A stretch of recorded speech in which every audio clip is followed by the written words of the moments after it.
It is. Yeah, chapter 14. Boom. We did it. So chapter 14, let's do it. Let's get in down to the brass tacks and the stuff. Hopefully we're not using brass tacks. Why would we be holding together a plane with that? Maybe it's inside the plane. You know what? And what is chapter 14 about? Well, hypersonic flow. Elements of hypersonic flow. Because it likes to be special.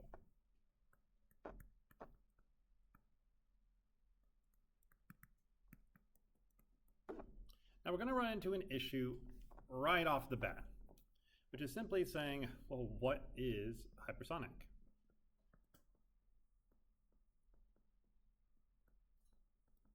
Because everything else has a good definition. Subsonic, well, that's just our Mach number is less than 1. Supersonic, if I can spell, and I can spell, I promise you all that. Should be a P. There we go. Is that my Mach number is more than 1. And transonic, which we really didn't talk about too much, is simply saying my Mach number is more than 0.8 and less than 1.2. That's a really dangerous range for most of our calculations. Okay, so what is hypersonic? Well, I'll tell you, it's fast. And it's very fast. So you can have a whole bunch of people who give you different things. So some people will say that's a Mach number that's more than 3, or that's Mach number that's more than 5 or 6, or that's a Mach number more than 12. And each person will have their own reasons, okay? And the thing is, what makes it hard is that those reasons are actually valid. Okay, there's not like, ha, well, this is the right answer. There isn't, okay? There really isn't. But we need to have an idea of what it is. And so for us, we'll just say it's fast. And we'll, as we go through this chapter, we'll run into the reasons that we have to, so I guess the differences between a supersonic flow and a hypersonic flow pretty quickly. So, with that, let's keep on moving through this.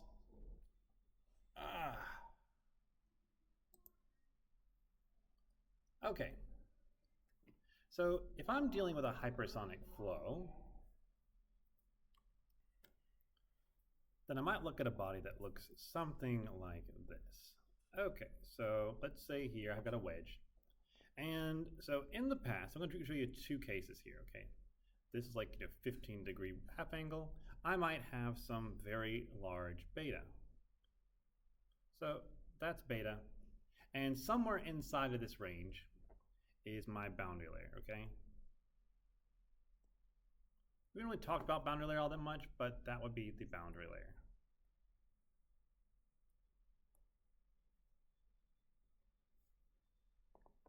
So for this, let's just say this is like a Mach number of, 1.5.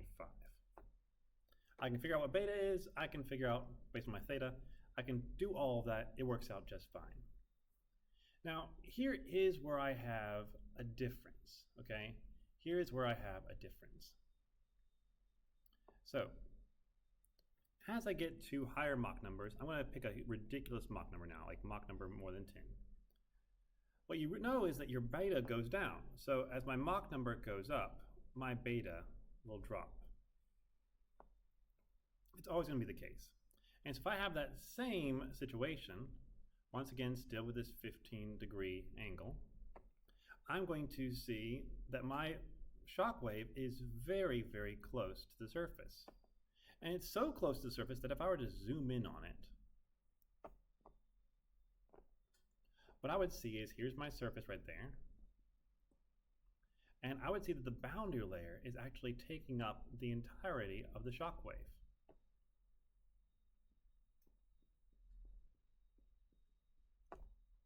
So that's the shock wave.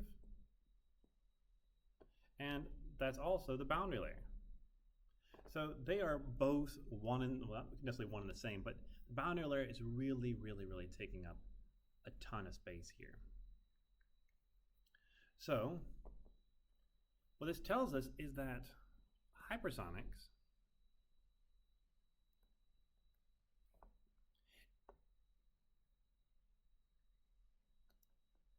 is going to be a very viscous flow. Put that slightly differently. Viscous interactions. There we go.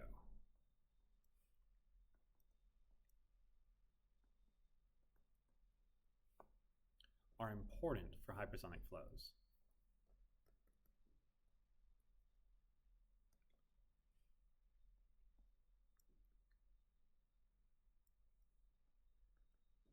If you're wondering, well, weren't they important for just like, supersonic flows because we have shock waves? Yes, they were. The viscous interactions came in through the shock waves in some ways. But, we're not really talking about shear stress in those cases. And even then, we're not really talking about viscosity at all. Like, actually, no. Supersonics were completely inviscid. What am I saying? So, but for hypersonics, we can no longer do that. I have to care about this. Because this picture I just drew right here is actually wrong.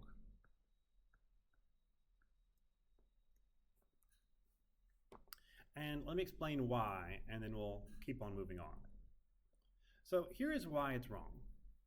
If I am supersonic, so let's just compare them again. So supersonic. I have my wedge. I have this shock wave right here. And I have a boundary layer.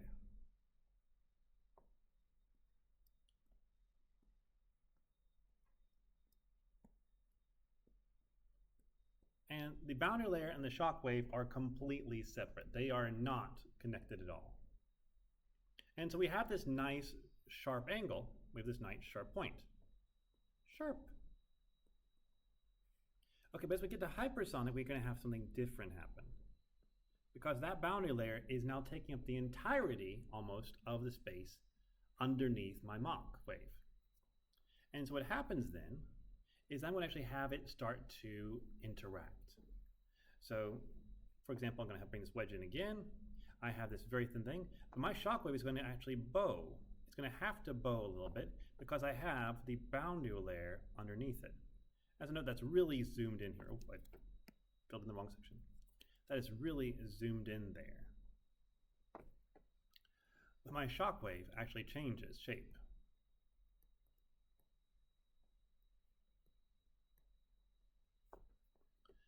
So this is the first point that explains to us my terrible handwriting. I want you to know I have better handwriting when I'm on a board. I will be going to PowerPoints in the future, but there we go.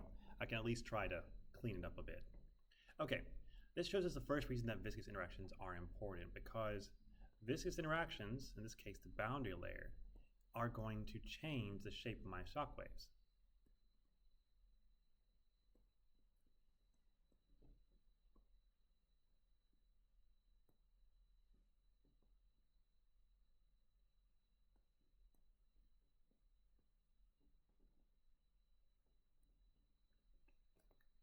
However, this class is not about the exact shape that those shock waves take. Do not think that's what we're going to go into.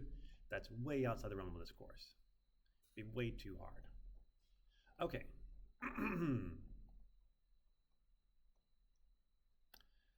So that was the first way that these viscous interactions affect our flows once we get to hypersonics.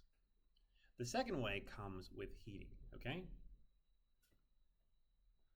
So let's see here.